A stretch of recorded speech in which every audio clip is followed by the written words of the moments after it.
Hello বন্ধুরা, আশা করি সবাই ভালো আছেন। এই ভিডিওতে আমি আপনাদেরকে ধারণা দেওয়ার চেষ্টা করব যে বর্তমান সময়ে যদি আমরা 13 জেনারেশনের কোনো প্রসেসর দিয়ে পিসি বিল্ড করি তাহলে আমাদের আনুমানিক কত টাকা লাগতে পারে। তো দেরি না করে চলুন ভিডিও শুরু করা যাক। তো প্রথমে প্রসেসর হিসেবে আমরা নিয়ে নিচ্ছি ইন্টেল 13 জেনারেশনের Core i5 13600KF একটি প্রসেসর। এর বর্তমান বাংলাদেশ প্রাইস হচ্ছে 36,000 টাকা। এতে আপনারা বেস ফ্রিকোয়েন্সি পাবেন 3.5, টার্বো ফ্রিকোয়েন্সি পাবেন 5.1, কোর পাবেন 14টি, থ্রেড পাবেন 20টি।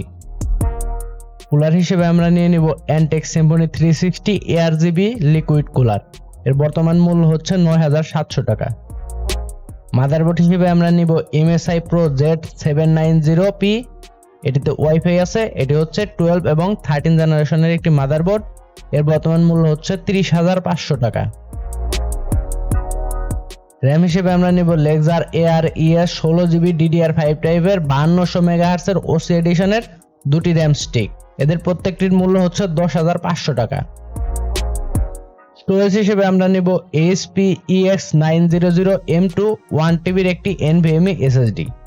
এর বর্তমান মূল্য হচ্ছে 7,599 টাকা। সেকেন্ডারি স্টোরেজ হিসেবে আমরা নিব ওয়েস্টার্ন ডিজিটাল 6TB এর একটি হার্ড ডিস্ক। এর বর্তমান মূল্য হচ্ছে 13,000 টাকা। গ্রাফিক্স কার্ড হিসেবে আমরা নিব ZOTAC GeForce RTX 4080 16GB এর একটি DDR6X টাইপের গ্রাফিক্স কার্ড। এর বর্তমান মূল্য হচ্ছে 1,61,900 টাকা।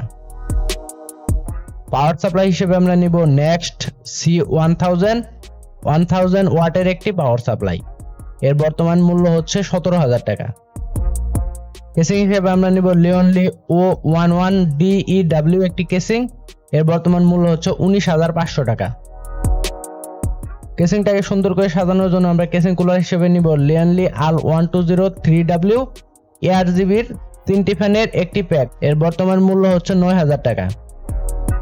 সকল কিছু একত্র করলে এর মূল্য আসবে 3,25,000 টাকা। তো ধারণা করা যায় 3,25,000 থেকে 3.5 লাখ টাকার মধ্যে আমরা 13 জেনারেশনের একটি বিল্ড করতে পারবো। ভিডিওটি ভালো লাগলে অবশ্যই লাইক করবেন, চ্যানেলটি সাবস্ক্রাইব করবেন। এতক্ষণ পাশে থাকার জন্য ধন্যবাদ। আসসালামু আলাইকুম।